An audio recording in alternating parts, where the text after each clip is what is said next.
We now come to Prime Minister's questions. Joanna Cherry. Number 1, please, Mr. Speaker. Prime Minister.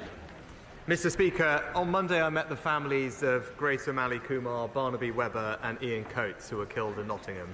I assured them that we would do whatever it takes to get the answers that they want.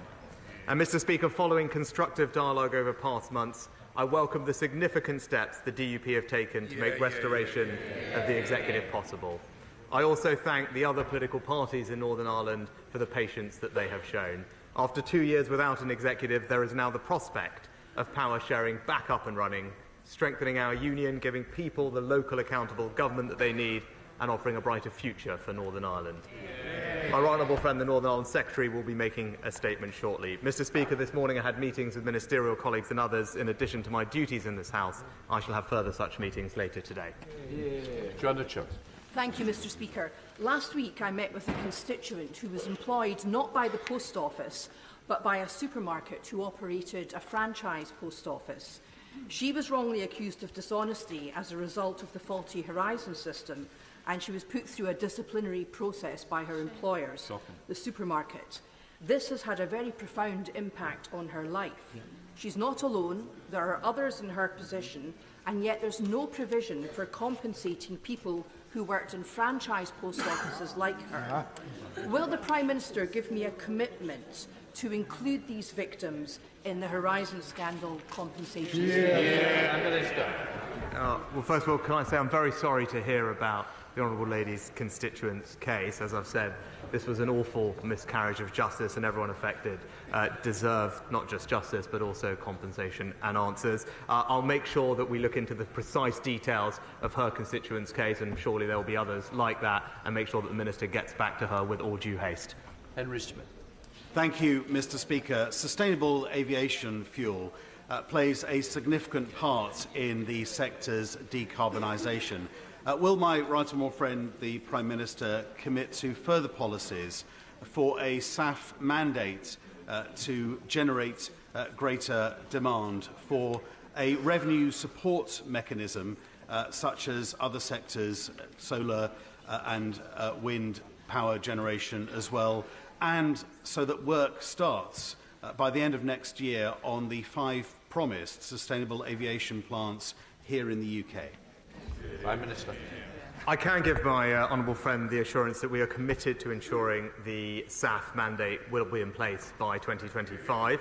And by mandating the use of sustainable aviation fuel, not only will we be able to deliver carbon savings, but also create a brand new UK market.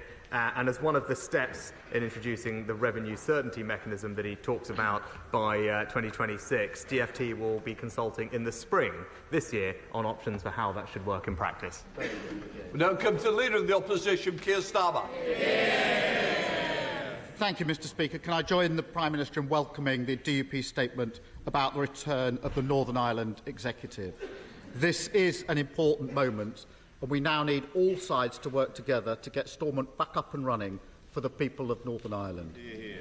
Mr. Speaker, I too met the families of Grace, Barnaby and Ian on Monday, and it's impossible to express in words the horror that they've been through and continue to go through, and we must all redouble our efforts to do everything that we can to help them with their campaign. And of course, Mr. Speaker, this week 2 young lives, 16-year-old Max and 15-year-old Mason, were taken in Bristol, and I know the whole House will join me in sending condolences to their families and their friends. Mr. Speaker, one of the most difficult experiences for any member of this House is speaking to those at the sharp end of this government's cost of living crisis. So nobody could fail to be moved by the plight of the member for Mid Norfolk. His mortgage has gone up £1,200 a month. He's been forced to quit his dream job to pay for it. A Tory MP counting the cost of Tory chaos. After 14 years, have we finally discovered what they meant when they said, "We're all in this together"? Well, Mr. Speaker, thanks to the mortgage charter that the Chancellor introduced last year, millions of mortgage holders across the country are benefiting from support with their mortgages, because it's important, rather than take the approach that the honourable gentleman just did, is actually focus on the practical support in place to help people who do need help. And someone on a typical mortgage is able to now save hundreds of pounds thanks to those reforms. And actually what we have recently seen is mortgage applications now at a multi-month high as a result of confidence returning. But if he really cared about helping people with the cost of living, Mr. Speaker, he would actually do more to celebrate and acknowledge the fact that thanks to our plan, millions of working people will now start to pay hundreds of pounds less in tax from this month's pay slips, Mr. Speaker. But we all know that's not a priority for him. He said he wanted to back people with the cost of living, but now he has described tax cuts, I read, as salting the earth. His shadow chancellor, it seems, is equally confused. In Davos, she said she did back tax cuts, but back here in Westminster, she called them a scorched earth policy. She obviously can't decide which Wikipedia page to copy this week. Mr. Speaker, for every £2 he says he's giving people back, he's taking £10 out of their back pocket in higher tax, and he thinks they should be dancing in the street and thanking him. There are 200,000 people, Prime Minister, just like the member for Mid-Norfolk, coming off fixed-rate mortgages and paying more each and every month because they crashed the economy. Does the Prime Minister actually know how much their monthly repayments are going up by? Prime Minister, as I said, Mr. Speaker, someone on a typical mortgage of about £140,000 with 17 years left is currently paying around £800 as a result of the ability to extend their mortgage term or switch to a 6-month-only, interest-only mortgage. They will be able to save hundreds of pounds, and that is someone on the average mortgage, Mr. Speaker. But again, Mr. Speaker, he says he cares about the cost of living. The thing that would have the biggest impact on everyone's cost of living is the fact that his ideas to spend £28 billion, which we had just confirmed this morning by a Shadow Treasury Minister, I heard, confirmed that they remain committed to them, but he has no plan to pay for this £28 billion, Mr. Speaker. No plan at all. And that's typical Labour economics, because they want to keep the spending but drop the payment plan. And I actually saw at the weekend their former leader, his mentor, was clear that they'll make their sums add up with tax rises on people's assets, their homes, their pensions and their businesses. It's the same old Labour Party, Mr. Speaker. No plan and back to square one with higher taxes. Mr. Speaker, they've crashed the economy, mortgages are through the roof, they've doubled the debt, and he thinks he can stand there and lecture other people about fiscal responsibility. But he didn't answer the question. Hundreds of thousands of people are coming off fixed-rate mortgages and facing huge mortgage increases. And the Prime Minister won't even do them the courtesy of answering the question. No, he didn't. So I'll ask him again. I was very clear at the beginning, and I mean that my constituents to hear it. If yours don't, please leave. Keir Starmer. Does the Prime Minister have any idea how much mortgages are going up by this month for those coming off fixed-rate mortgages? Prime Minister. Well, again, I'll just point him back to my previous answer, Mr. Speaker, as I went him through. Everyone's situation will be different. As someone on a typical mortgage of around £140,000, who's currently paying £800, will be able to keep their mortgage payment essentially the same by using the facilitations that the Chancellor has put in place. But again, that's what we've done to help people, Mr. Speaker. But again, it's incumbent on him to explain to the British public how his policy of decarbonising the grid by 2030 is going to be funded. He won't give the answers, but helpfully, the Shadow Energy Secretary popped up at the weekend in an interview in the Sunday Times. He said they don't need a plan to pay for it, Mr. Speaker, because, in his words, it will produce real savings and it makes clear economic sense. Now, the Shadow Leader here doesn't want to talk about it at all, but let me tell him, I see all these years later, it's the same story. The Right Honourable Member for Doncaster North has carved a promise in stone, and everyone else just looks away in embarrassment. Mr. Speaker, he just doesn't get it. They crashed the economy, mortgages skyrocketing, doubling the debt. They say they're going to max out the government's credit card at the next budget, and he won't. Order. I think the Chief Whip's getting very carried away. He doesn't want to lead everybody for a cup of tea, does he? Come on!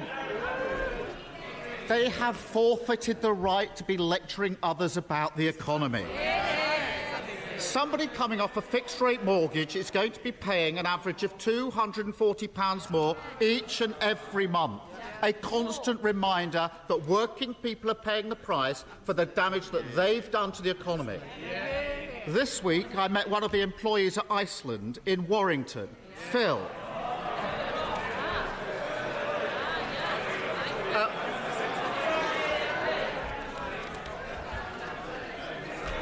I'm sure Phil would be... Order. Mr Gibson.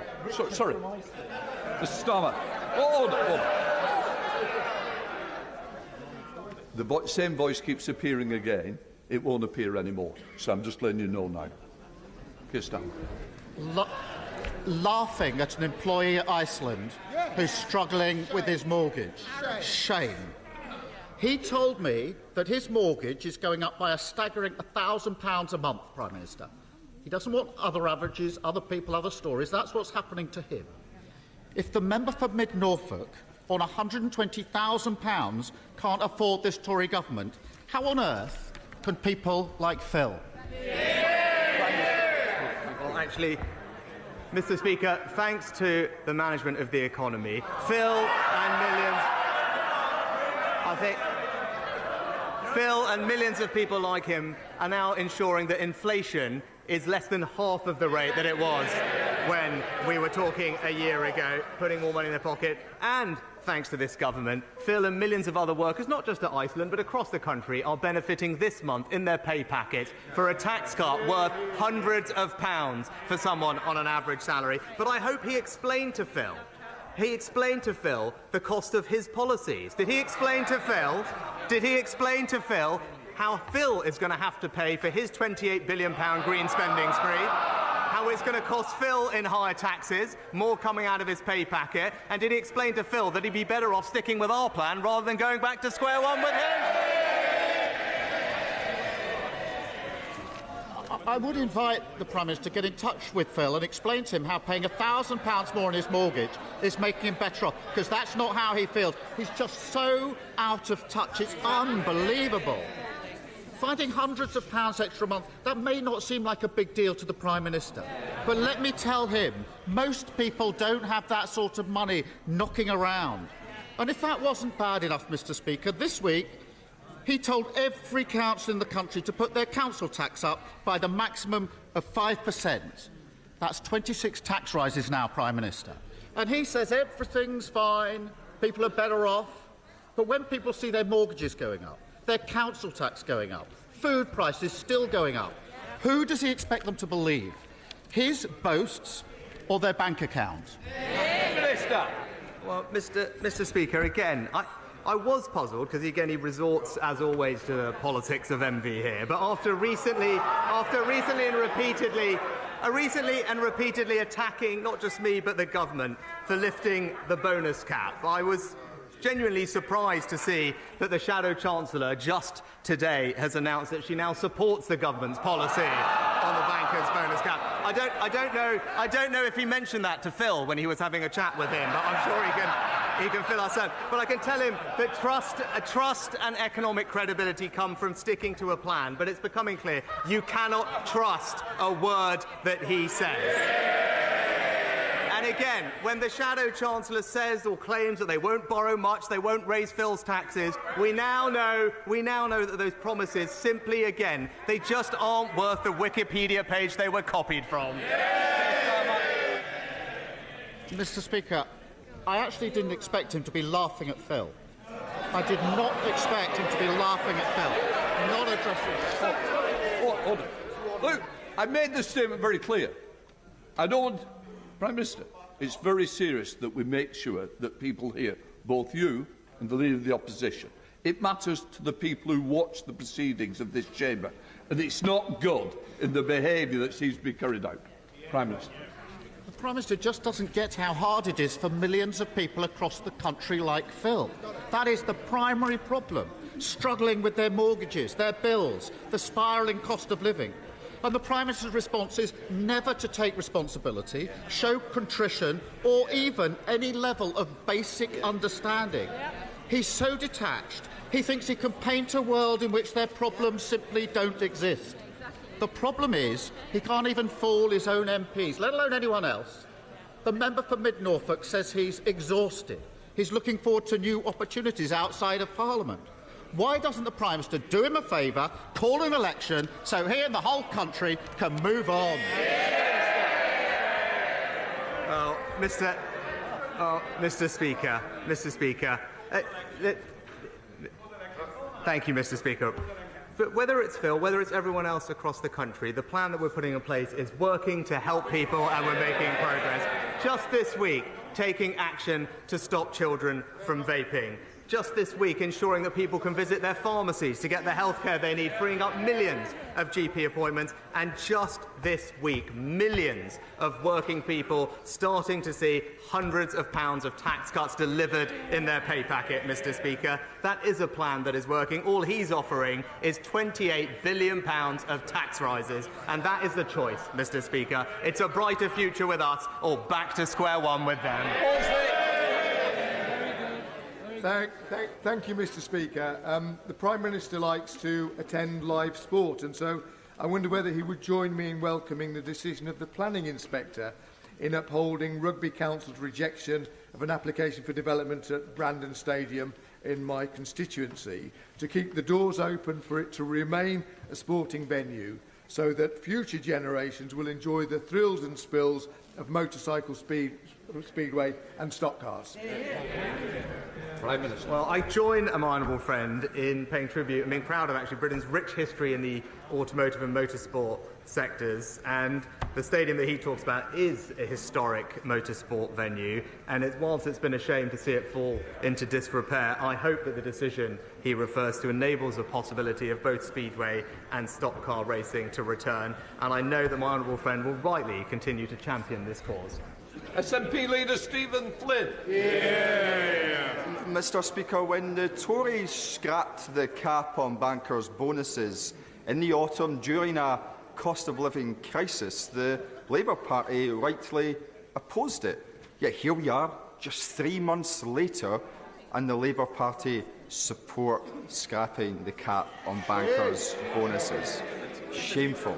But is the Prime Minister comforted by the fact that he's now no longer alone in this House on being completely out of touch with public opinion?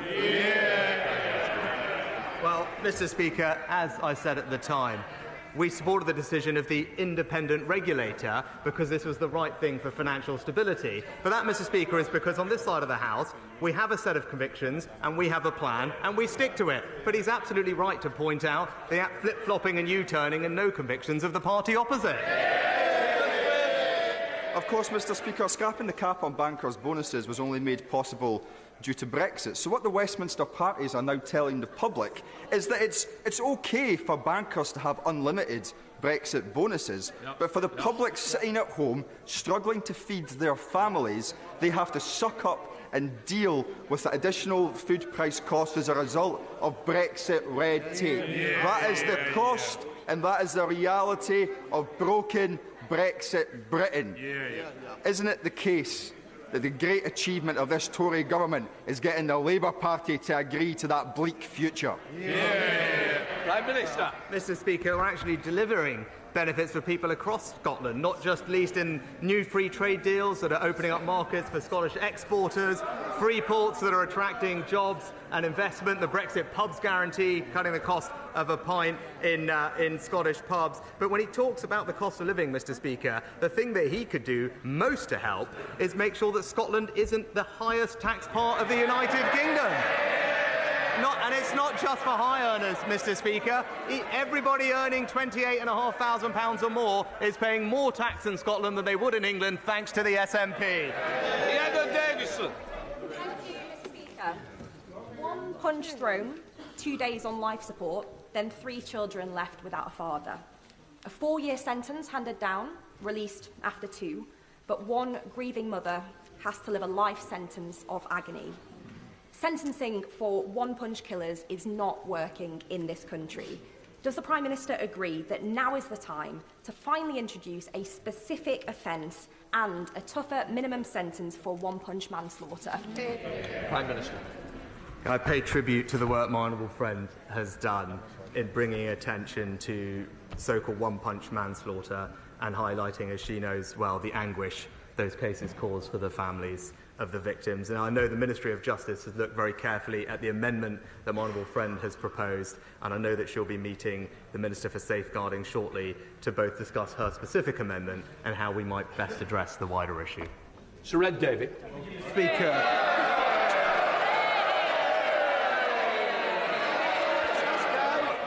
Order. Oh. Ed Davey. My constituent Millie, a wheelchair user, had a serious accident at a sporting event. Millie was left waiting on the floor in pain for over 2 hours before an ambulance arrived. During her months in hospital since, she's been dropped badly multiple times, left stuck in her bed for days at length. She's even been told to soil herself when there's no one to take her to the toilet. Before all this, Millie was living independently and working, but the prospect of her returning to work is being destroyed by the crisis in the NHS and care system. I'm sure the Prime Minister will agree that no one should ever have to go through what Millie has, so will he look again at our proposals to make sure every patient gets the high-quality care they need? Prime Minister. Well, Mr. Speaker, I'm very sorry to hear about Millie's case, and if there are specific aspects of it that need to be examined, I'm sure the Health Secretary will follow up with the honourable gentleman. And more generally, we want to make sure everyone gets the care they deserve, which is why we're not just investing record sums in the NHS, but ensuring that there are record numbers of doctors, nurses, and new innovative forms of treatment like surgical hubs and virtual wards, all of which is showing that ambulance times that he mentioned are lower today than they were this time last year. Lynn Saxby. Thank you, Mr. Speaker. The number one reason for children's hospital admissions in North Devon is for dental treatment. We have no NHS capacity and no orthodontist in Barnstable. Our dentists cannot recruit, even with large golden hellos. The emergency dental plan does seem to have been stuck at the Treasury forever. My right honourable friend use his spare set of keys and pop round and rescue it for us, please. My constituents and I would be ever so grateful. Prime Minister. My honourable friend has rightly championed the provision of dentistry in her local area. We're investing £3 billion a year, and the reformed contracts in dentistry from the NHS have improved access while ensuring fairer remuneration for dentists, and we're also providing more financial support for those who need it the most. So around half of the course of treatment last year were delivered to those who are non-paying, both adults and children. But yes, more needs to be done, and that's why our dentistry recovery plan will be published shortly. Andrew Bridgen. Thank you, Mr. Speaker.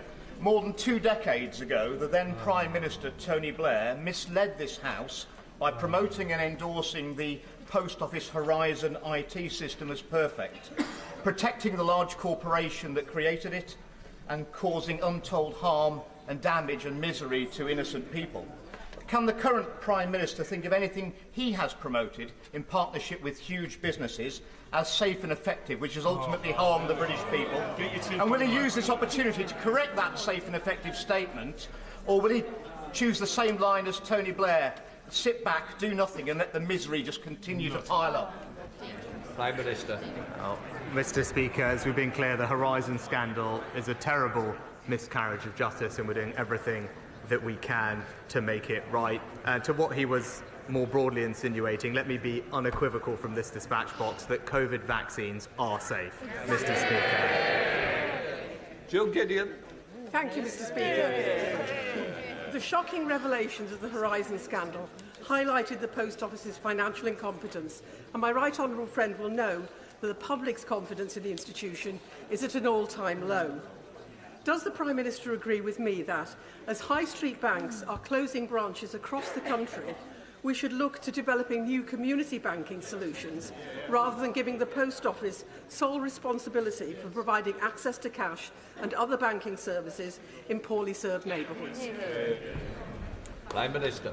I thank my honourable friend for a question, but I also just say that we shouldn't mistake conflating this scandal with the actions of many hard-working local postmasters and sub-postmasters, because customers can access cash and banking services through a wide range of channels, including a contract with the Post Office counter service, which does provide a valuable channel. And that, I agree with her, though, the importance of access to cash, which is why the government has legislated to protect that as part of the recent Financial Services and Markets Act, and ensures that the vast majority of people should be no more than 3 miles away from such a cash point. John Butler. Thank you, Mr. Speaker. Mr. Speaker, one of the Nolan principles, integrity, states that holders of public office should not act to gain material benefits for themselves, their family or their friends.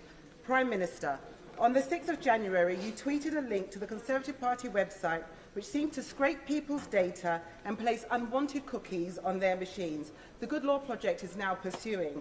Can the Prime Minister assure the House that no laws have been broken by his party? Yes. Mr. Speaker, of course our party follows all laws. Robert Jenrick. Thank you, Mr. Speaker. Mr. Speaker, a first responsibility for government is to fix the housing crisis that young people didn't cause. 3 years ago, we dragged house building in this country up to the highest level since 1987, after the last Labour government left it at its lowest level since the 1920s. But house building is weakening. We need to do more. Will my right honourable friend consider using the budget to do as he and I did together during the pandemic and cut stamp duty to boost housing starts, to reignite the economy and to support thousands of businesses across our country? Prime Minister. Well, my right honourable friend is right to point out that since 2010 we have delivered 2.5 million additional homes, on track to deliver 1 million just in this Parliament, and help over 850,000 families into home ownership through schemes such as Help to Buy and Right to Buy. Obviously, tax decisions are a matter for the Chancellor, but I would point out that our existing stamp duty relief for first-time buyers ensures the vast majority of first-time buyers in our country pay absolutely no stamp duty. Marcia de Cordova. Thank you, Mr. Speaker. The APPG on eye health and visual impairment has today published polling that found that nearly half of employers exclude blind and partially sighted people from their workplaces, and 1 in 4 said that they would not be willing to make workplace adjustments. The disability employment gap remains stubbornly at 30%, and the pay gap means that blind and partially sighted people effectively work for free for 47 days of the year. So will the Prime Minister meet with me and sight loss organisations to discuss how we can create a more inclusive workforce? Prime Minister. Well, I share the honourable lady's ambition to have an inclusive workforce, and the record in supporting those with disabilities into work over the past several years has been incredibly strong. I know this is something that the Work and Pension Secretary is actively looking at and making sure that our accessibility plan is up to date and inclusive, and I'll ensure that she gets a meeting with the relevant minister. Sir Michael Ellis.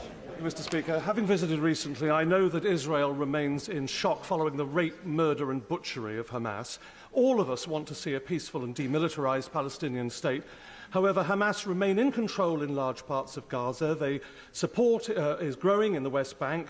Nearly 2/3 of Palestinians in polling reject coexistence with Israel, and the Palestinian Authority has continued to promote hatred of Jews. Does my right honourable friend agree that any recognition of a Palestinian state must address these issues and can only come about as part of a negotiated settlement between Israel and the Palestinians? Prime Minister. Well, Mr. Speaker, the government's position is clear. My honourable friend is right that there are steps and conditions that need to be put in place on this journey. First and foremost, the removal of Hamas from Gaza, a Palestinian-led government in Gaza and the West Bank, a concrete plan to reform and support the Palestinian Authority, a reconstruction plan for Gaza, and a two-state solution, which we have long supported. So let me be clear. We stand with Israel, and the terrorist threat that they face must be limited, and Israel's lasting security must be guaranteed. Neil Lambert. Mr. Speaker, on the 15th of November last year, I appealed to the Prime Minister to choose de-escalation and peace over violence, death and destruction. He called me naive. So far, over 26,000 souls have perished in Gaza. Shameful. In a powerful and moving open letter in Monday's New York Times, the Jewish Voice for Peace Rabbinical Council cited Deuteronomy. I have put before you life and death, blessing and curse. Choose life, accusing President Biden of choosing death. If the Prime Minister won't listen to me or the ICJ, will he listen to the Rabbinical Council, or will he call them naive too? Yeah. Prime Minister. Mr. Speaker, I've been clear multiple times that we are concerned, deeply concerned, about the impact of the fighting in Gaza on the civilian population. Too many people have lost their lives, and there is a desperate need for increased humanitarian support in Gaza. I won't go over all the debates we've had about the conditions that are necessary for an immediate pause leading to a sustainable ceasefire, but I can assure the House that we are doing everything that we can to get more aid into the region as quickly as possible. Kelly Tolhurst. Thank you, Mr. Speaker. Chatham Docks, over 800 local high-value jobs which are at risk as the owners are continuing in their pursuit to displace successful businesses such as ArcelorMittal Kent Wire. The Labour Council are failing to honour the commitment they made before the local elections to protect the docks and the jobs. Even their leader, the Right Honourable Member for Holborn and St Pancras, said he was proudly backing Save Chatham Docks campaign. Will my right honourable friend meet with me to see how we can protect the docks and save those jobs for my constituents? And isn't this just another example of how Labour and their leaders change their position depending on which way the wind blows? Mr. Speaker, my honourable friend has been a constant champion of Chatham Docks, and I am disappointed to hear that the local Labour Council are failing to honour the commitments that they've made. But also, as she points out, I'm not surprised to see that the Leader of the Opposition has said one thing and then consequently done another. The docks support hundreds of jobs, and I join with her in calling on the Council to rethink their approach. That completes Prime Minister's questions.